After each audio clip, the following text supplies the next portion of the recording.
7:48, momento ahora para hablar de lo que pasa en la región y más precisamente con Vicentín, esta empresa que está en boca de todos a nivel nacional por sus desmanejos, por cómo ha procedido de una forma totalmente, a ver, ¿cómo podemos decir? Irresponsable en sus manejos. Tanto se habla de responsabilidad empresarial, bueno, aquí no hubo responsabilidad y hubo muchos negocios, sí, con el Estado, entre otros con el Banco de la Nación Argentina. Para el caso estamos en contacto con el periodista e investigador Germán Mangione, que viene siguiendo el tema desde cerca hace mucho tiempo. ¿Cómo estás, Germán? Buenos días. ¿Cómo estás, Antonio? Un gustazo, ¿no?, charlar con vos. Gracias por atendernos. Bueno, antes que nada, felicitaciones porque estás saliendo en muchos medios, en buena hora que así sea, pero hablando del lado B de lo que sucede con Vicentín, que habitualmente no se menciona, a veces por omisión, pero la mayor parte de las veces por desconocimiento, ¿no? Es lo que me incluyo, porque los periodistas, por decir, no conocemos con exactitud lo que pasa, principalmente en el puerto de San Lorenzo, en los puertos y el departamento de San Lorenzo, pero ni que hablar con Vicentín.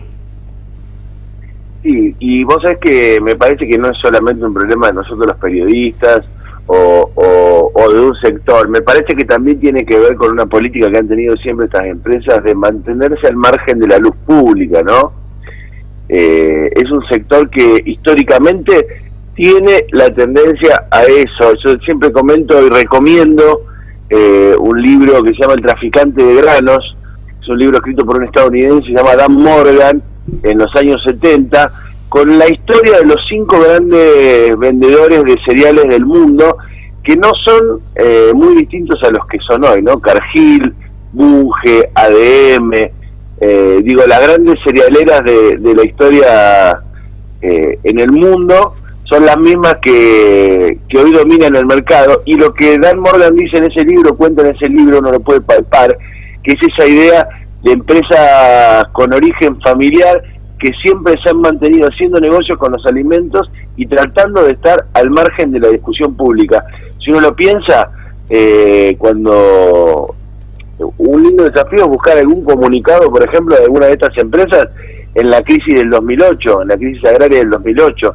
Si bien estaban en el centro del problema, no opinaban, no participaban, no con esto justifico nada, pero la tendencia es eso, mantenerse oculto para hacer buenos negocios. Claro. Y en este caso, en el de Vicentín, fue mantenerse en silencio oculto, uno no sabe si para hacer malos negocios o para hacer buenos negocios, porque esta cuestión de la crisis, que siempre ponemos entre comillas, la verdad que todavía no se devela su verdadero origen, porque cuando uno analiza las posibles causas, la verdad que es por lo menos extraño que una empresa que es la 6ª agroexportadora de la Argentina, una empresa que tiene, además de la agroexportación, una gran cantidad de negocios, como se ha expandido Vicentín, estamos hablando de negocios en la carne, negocios en un montón de áreas, y en el año de una cosecha récord, la verdad que dejar el tendal de deudores como ha dejado es por lo menos sospechoso. Pensaba en la anécdota, o mejor dicho, a ver, ¿cómo podemos decir? Pensaba en el adagio que me decía un viejo dirigente en su momento, alguien que conocía mucho la política de la provincia de Santa Fe, que para lo público él decía, hay 2 clases de personas, la que tiene su negocio en la oscuridad y la que tiene su negocio en la luz. O sea, la de la luz las de la luz son las que se muestran públicamente, y la del negocio de la oscuridad las que no se muestran. Ahora, ¿cuáles son las novedades respecto del caso Vicentín? Porque la Bolsa de Comercio de Rosario, creo que tardíamente impide ahora que opere Vicentín en la bolsa, ¿no? Que opere como habitualmente lo hacía. Sí, la Bolsa de Comercio suspendió las operaciones de Vicentín. En realidad lo suspende a partir de la declaración de convocatoria de acreedores que hace la semana pasada la empresa. Fue el paso legal previo a la suspensión. Puede ser que sea tardío, tiene que ver con esos pasos previos, después tiene que ver con las relaciones que tiene. Recordemos que Vicentín, una de las caras visibles de Vicentín, que es Alberto Padovan, fue hasta hace unos meses nada más el presidente de la Bolsa de Comercio, y quien es el actual presidente fue el vice de Alberto Padovan, Daniel Nassini, y que además tiene muchos de sus miembros involucrados en esta crisis, porque Vos, por ejemplo, recordás que esta semana se declaraba el default de otro corredor muy importante de la bolsa del mundo de los cereales, que es Guardati Torti, del cual es socio Ángel Torti, que es el protesorero de la Bolsa de Comercio de Rosario y fue el protesorero de Alberto Paduan a la cabeza de la bolsa. Lo mismo pasó con BLD, esta empresa que también declaró el default previo a Vicentín, pero que tenía que ver con algunos negocios con la empresa, que también es la que generaba o la que brindaba liquidez al funcionamiento de la bolsa. El golpe de Vicentín ha sido central para la Bolsa de Comercio de Rosario, y evidentemente hubo una reacción un poco tardía, pero me parece también porque ha descolocado a más de uno, y es una crisis realmente de dimensiones. Yo creo que incluso la política ha llegado tarde a la dimensión que tiene esta crisis y a la dimensión que puede tener la profundización de la misma. Claro, ¿qué es lo que piensa no sé si Alberto Fernández, pero desde el gobierno de Alberto Fernández con Vicentín? ¿Qué es lo que piensan? Vos pensás, ¿no? ¿Qué planifican para esta empresa tan importante? A ver, porque si se va Vicentín tiene que venir otra, no sé qué va a pasar con los trabajadores. Mira, la preocupación principal me parece que deberían ser los trabajadores. Estamos hablando de casi 4.500 trabajadores en toda la provincia. Esto contando los que tercerizan para Vicentín, digamos. Sí, contando las plantas del norte, contando las plantas del sur. Aquí en las plantas del sur hay más o menos 2.000 trabajadores. 2.000. Si uno cuenta las plantas del norte, yo digo, de trabajadores directos estamos hablando de 4.000 trabajadores. Y después hay que sumarle todas las empresas que trabajan para Vicentín, todas las tercerizadas que trabajan para Vicentín. Sería una bomba económica, con lo cual me parece que todos los gobiernos deberían tomar nota y preocuparse. Tampoco he emitido ninguna opinión del gobierno provincial. Lo que conozco es que nacionalmente están circulando 3 proyectos de ley para discutir el futuro de la empresa, que tienen que ver algunos con la creación de la empresa mixta a partir de las acreencias del Banco Nación, otros tienen que ver con la expropiación de la empresa. Bueno, hay distintas ideas, veremos qué avanza de eso, pero me da la sensación que hay poca dimensión a veces de lo que implica, primero, el sector agroexportador en la economía, y el sector por el cual entran 2 de cada 3 dólares a la Argentina, que maneja el 55% de toda la exportación del país. Y después, dentro de ese sector, lo que implica Vicentín, ¿no? Esta empresa, como decíamos, la 6ª mayor exportadora.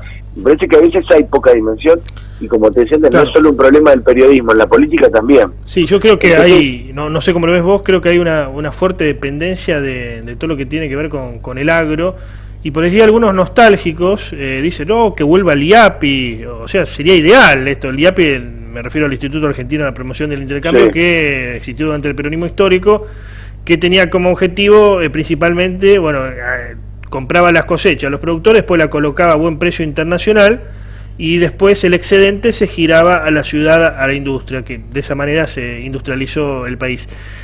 Ahora, hay cosas que, digamos, han evolucionado, y hoy el trato principalmente es entre privados a nivel internacional. Yo no sé si se podría... Lo hablaba con Pedro Peretti el otro día. Sí, decime. Pero no te creas, porque, los grandes países productores tienen, por ejemplo, Canadá, tienen intervención estatal. Me parece que sería, el problema es cómo se hace esa intervención y qué fin tiene, pero podría ser más que virtuosa la intervención estatal, y podría generar, una serie de cambios importantes. No sé, pienso en concreto, durante mucho tiempo se discute en la Argentina cómo gravar la renta de este sector, que son rentas fabulosas de un sector que está casi totalmente extranjerizado. Y el gran problema que hay es que cualquier gravamen que se le aplique termina siendo descargado sobre los productores. Claro. Bueno, teniendo una participación estatal y un precio de referencia para los productores, por ejemplo, se podría mejorar muchísimo la política fiscal, se podría mejorar muchísimo los precios a los productores. Hay una cantidad de cosas que, si vos querés no ponerle IAPI, si parece viejo ponerle Junta Nacional de Granos, ponerle otro nombre, pero la intervención del Estado en un sector tan fundamental de la economía, como te decía, 2 de cada 3 dólares, es un sector que maneja la moneda. Claro. Es un sector que define cuándo se devalúa en la Argentina. Sí. Mirá si el Estado no tiene que tener participación. A mí me parece que es al revés, que han generado la idea de que no puede haber una intervención virtuosa del Estado, que cualquier intervención del Estado es mala, pero que en realidad es más necesario que nunca para una Argentina que está en crisis económica poner en discusión que esa palanca de la economía, así como discutimos el petróleo, así como discutimos otras palancas que tienen que ver con la soberanía, que no es otra cosa que poder decidir, que la Argentina decida.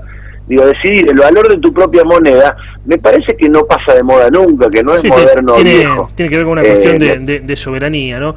Ahora, exacto, me parece que pasa por ahí. Sí, ahora no podía dejar de preguntarte en el final sobre si varía o no el esquema, el escenario, el mosaico allí de la región, esta salida a libertad, que ya estaba en la casa en realidad, pero bueno, formalmente en libertad de Hermes Juárez, ¿no? El hombre poderoso desde fines de los 60 en la región, allí en todo lo que tiene que ver con los puertos.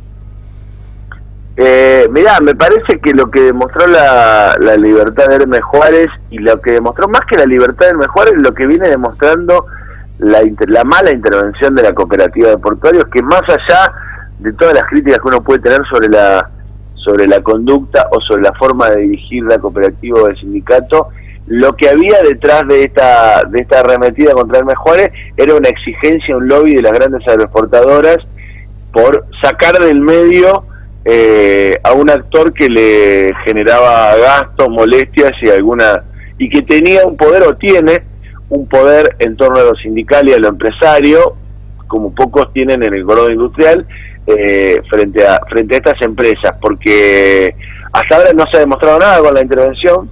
Lo único que se ha logrado es bajar la tarifa que pagaban las agroexportadoras muchísimo, bajarle costos a las agroexportadoras, y que desde un principio, yo creo que cuando hablé con vos en algún momento lo contábamos, desde un principio, desde la llegada de Mauricio Macri del poder, fue uno de los primeros reclamos, incluso reclamos públicos, por ejemplo, de Alberto Paduán, ¿no? Claro, sacar del medio a Hermes Juárez. Me parece que se va demostrando que tenía más que ver con eso que con una necesidad de justicia. Y bueno, alguien, por último, se nos acaba el tiempo, lamentablemente, en otra oportunidad te vamos a seguir convocando, pero bueno, no sé si tiene que ver con esto, pero en el ENAPRO, la persona que sonaba, que era Adrián Milicenda, una persona muy importante para lo que tiene que ver con el esquema portuario, finalmente no terminó yendo al ENAPRO, y Milicenda era uno de los que se decía estuvo detrás del golpecito que le dieron a Hermes Juárez, ¿no? Terminó yendo a ese lugar Guillermo Miguel, alguien que responde a Marcelo Terencio, una persona muy ligada a Perotti, pero no fue Milicenda, ¿no? Quizás eso sea una señal de que pueda llegar a cambiar algo en la región, ¿no? Sí, realmente se mueve mucho y hay que estar atento a todos esos movimientos y a esas internas, porque se mueve mucho y con tanta ferocidad, porque es hoy el sector principal de la economía argentina y por donde se discute el futuro de la Argentina también. Como decimos, temas como ese, como quién va a estar al frente de NAPRO, como quién va a dirigir y cómo se va a organizar la reconstrucción de la hidrovía, cómo es lo de la cooperativa portuaria, y en este caso cómo es lo de Vicentín. No es solo una preocupación que deban tener quienes están en el sector, porque es una preocupación que afecta al conjunto de la economía regional y nacional, y va a tener impacto directo. Lo que pase o no pase con este sector va a tener impacto directo en toda la economía del país. Muchas gracias por el contacto, Germán. Gracias a ustedes, siempre me gustó sus charlas. Adiós.